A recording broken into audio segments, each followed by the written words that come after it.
Hey, welcome to Spiritual Sense Information for Your Soul. I am Charisse, and we're talking about episode 7 of Greenleaf. When the episode started, Charity was preaching to herself, and I thought she might be on the verge of a nervous breakdown, but she's not. She's still doing whole Charity things. In this episode, we again see her going back and forth between feeling guilty and wanting to not betray her family.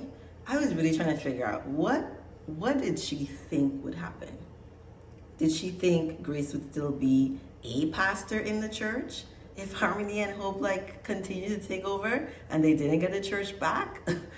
Or what? I don't see the outcome that she saw that made her think this was going to be okay. When she told Phil, oh, why didn't you guys tell me you were buying up all the land?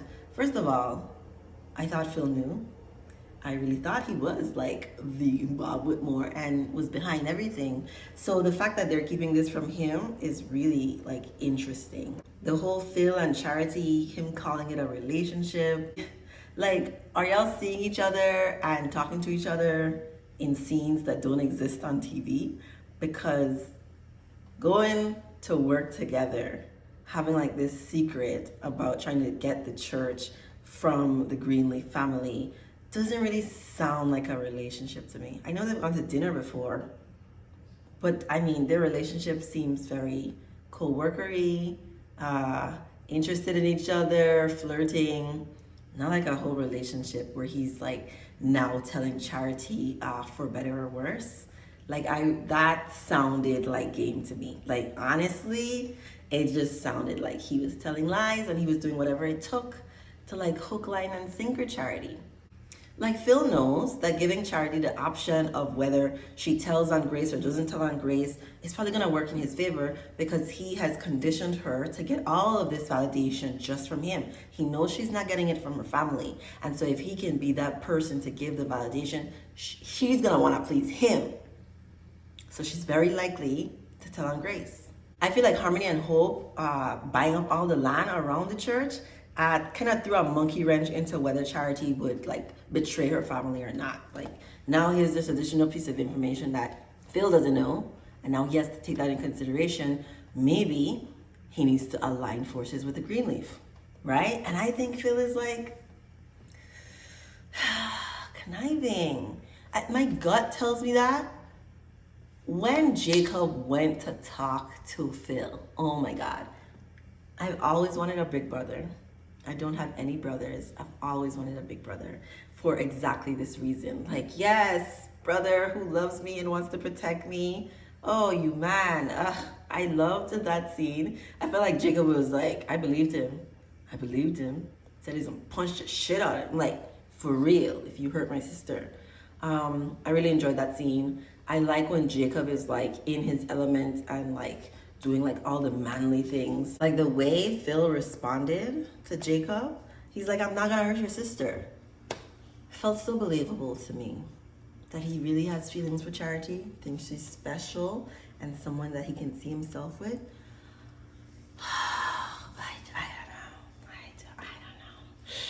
I don't know. I think Phil and Charity probably aren't gonna work out because Phil is going to join forces with the Greenleafs.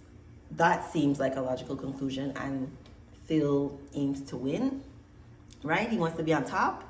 And if Bob Whitmore is actively plotting against him, then that's no longer an ally, right? Okay. All of this Carissa and Fernando, every time Fernando is on screen, it's nice. But Carissa is a married woman, and she's so, what is she doing? The motive behind this relationship is, I'm not getting what I need from my husband. I am very frustrated with my family units, my mother-in-law, and here is this piece of validation I can receive to make me feel good for a time, and so I'm gonna do it. And I know I shouldn't be doing it, and I kind of feel bad doing it, but I'm going to continue doing it. Her venting to Fernando about the relationship is something Jacob did. It's something a lot of people who have affairs do. They process what's going on in the relationship with the other person who they feel has their ears, helps them build intimacy. What it does, in addition to cheating on your spouse, talking about your spouse negatively to someone else erodes away at the relationship, at the intimacy that you've built with your partner. And so it's really just like a downward slippery slope, because no one is like all bad, except for like really evil people, I guess. I've never met anyone who's all bad.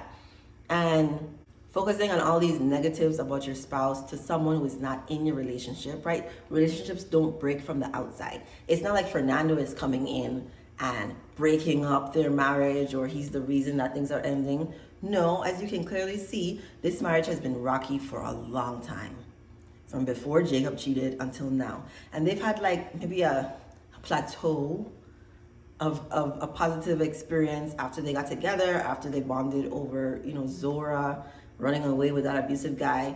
But they have not really established a level of trust, respect, reconnection since whatever happened before Jacob started cheating. Because Jacob cheating is not the root of the issue.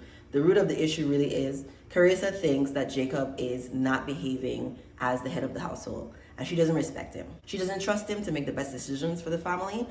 And so things are just slowly crumbling, which is really unfortunate. I'm pretty sure Jacob is gonna find out about Fernando, especially since Grace went there and saw her there and she didn't have a reason to be there. And so now it's like, where did you get all the money to buy the house from? That's gonna come out. That last scene where Jacob kind of comes in the bedroom and the baby's in the bedroom, and he wants to talk about this with Carissa, confront her about it, but then doesn't. He already knows. He already knows. Just like Carissa knew, but was just ignoring him cheating. He knows that there's problems in the relationship, and he knows that this Fernando guy has come up before. We all get that gut feeling. If you've ever been cheated on, you've had the gut feeling before you've had real evidence, right? Or you've had the feeling that something is not right in the relationship. You didn't think maybe it was cheating, but you knew something wasn't right. Same thing here. He's gonna find out. It might not be a reason that they break up, but it'll be a turning point, an opportunity for them to become closer. Or they end things. I don't think they need to end things. I think they both need to come to a place of peace. Right? Jacob needs to make sure that Carissa feels loved and heard and led. And Carissa needs to come and make sure that Jacob feels heard and supported. And she's just not the one. I'm not sure that's her personality, if she's ever been that, but she seems to me like she needs a different personality type of a partner. And Jacob is not really, to me, a good match for her. Oh my gosh, AJ went to Sophia at her dorm room. Did y'all's dorm room look like that? I didn't stay in the dorms. I've been in dorms before, but I didn't stay in the dorms.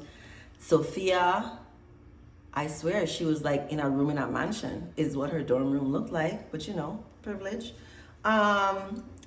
AJ needs intensive therapy. He might need residential treatment for his drug addiction. And I'm calling it an addiction because he stole. He went into a pharmacy and stole pills. That's disordered behavior. Their interaction was interesting. He was very condescending, disrespectful to Sophia. And she, in Sophia fashion, is so,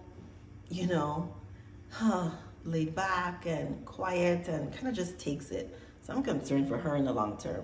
Even after all this negative interaction that they're having, before he leaves and asks her if she wants something, she's still I'm gonna give him some money, and then finds the bills, and then becomes emotional because he lied, because now their mom is in trouble. Grace is a liar, so that's how I feel about Grace. So AJ's on the run again because now Sophia knows, and she's gonna tell her mom, which we see her coming to, I need to tell you this to support you and all that stuff. And how is that going to turn out? Is Grace going to recount her statement? Recount, is that how you say it? Recant. Is Grace going to, I know words, okay? Is Grace going to recant her statement? Is that what's going to happen? Or Is the investigator going to find out that she lied and then charge her, and now she knows like she's wrong? Who knows what's gonna happen? Grace wasn't that interesting in this episode. She was Grace. The most interesting to me was Lady May, and sharing that she was a victim, she's a survivor. She was a survivor of incest. I think this is the first time she says it. We know it's happened to her, right? And did she tell Bishop in one of those old seasons? I feel like she definitely shared. But like the way she shared it, I think with Bishop, she didn't like describe like all the details. But the way she told Max, the person Mac abused, how Mac was with the girl's name Vida, is how her father was with Lady May, which is so crazy. I feel like incest is one of the most taboo topics. I think it happens more often than we would like to think. I think it's very hard to process for the person who went through it, because Oprah says this, it's not the sex itself that ends up being like the mind fuck. It is the response and reaction of people after that ends up being the part that sticks with you. And so you end up being ashamed, not just because you may have had an orgasm or that you may have liked it, but because no one is really there to support you. A lot of people victim blame, and you feel like there's no way to process this information. It's a secret, and secrets fester. And so this is a really big secret that a lot of people keep to themselves because they feel responsible for keeping the family together. They don't want to make anyone angry. They don't want to expose themselves and be blamed, because that definitely happens. A lot of young girls are blamed when their mom's boyfriend assaults them, as if there's ever a reason for a man or another person to feel obligated to someone else's body because they simply exist. That's mind-blowing. But I thought it must have been cathartic for Lady May to have this experience to then share with the board of deacons, those people. Oh my gosh. I mean, I wish we had seen that scene. I don't mind more crying. But I thought it was good. That's like perfect for Lady May, because I think one of the biggest things in this family is their secrets. And if because she's right up there with Bishop as the leaders of the family, if they are going to practice what they preach, and if she is going to deal with her secrets, then it'll trickle down. And she will expect the same from her children. And then the whole family can start to heal. Oh, I don't know about Zora. I really thought something kissy was gonna happen with her and this girl. It didn't. I think we can maybe expect it in the next episode, because now she's gonna be staying with Zora since she broke up with the good-for-nothing guy who just wants to keep getting in trouble. That will be interesting. I mean, y'all know I feel supportive of Zora exploring her sexuality. I think she's very much invested in being a good Christian, and living by the Bible. And I mean, you can tell that from her conversation with Bishop around, I want people to go to heaven like me. And I don't think they're gonna go to heaven if they don't believe like all these things that I believe, like that the Bible says they have to believe. I liked Bishop's response to it, in that a religious person, I think, should hold space for other people to not be religious or saved or born again or baptized, all the things. I think this idea that we can still treat people with love and care is really all that matters. I don't identify as Christian, and I don't think Christianity is the only way to God. Okay? I think that there are a lot of ways that we can express our spirituality. I don't think any one religion has it all the way right. I think Christianity is beautiful, great, a wonderful path. I think it gets a lot right, but I don't think it's the only way. And I think anyone who asks questions like Zora is asking questions will find answers eventually about differences in different religions, or how a lot of it, maybe not a lot of it, how there are certain pieces of the Bible and Christianity that don't seem to line up and don't seem to make sense. So that's neither here nor there. I'm looking forward to Zora and seeing like the rest of the family. I guess I should stop asking for Grace's love interest, and I guess Noah is never showing back up again. I guess Oprah, Lady May's sister, is never coming back either, because there's like 3 episodes left, and like those things are they're gone. Like they're not even. What could their storyline be at this point? You know what I mean? I'm open though. I mean, will they get the church back before the end of the season? No, I don't think so. I think they might be close to getting harmony. I think there will be like a hope that at the end of the season, they're steps closer to getting their church back. But like I always say, I don't think they need the church back. They like when that lady told Lady May, let it go, when they were changing the name of her scholarship, just let it go. Let the family just let it go. There's so many other beautiful things they can be doing in this life. They don't have to have the church. That's my opinion. You can share yours with me in the comments, and thank you for watching.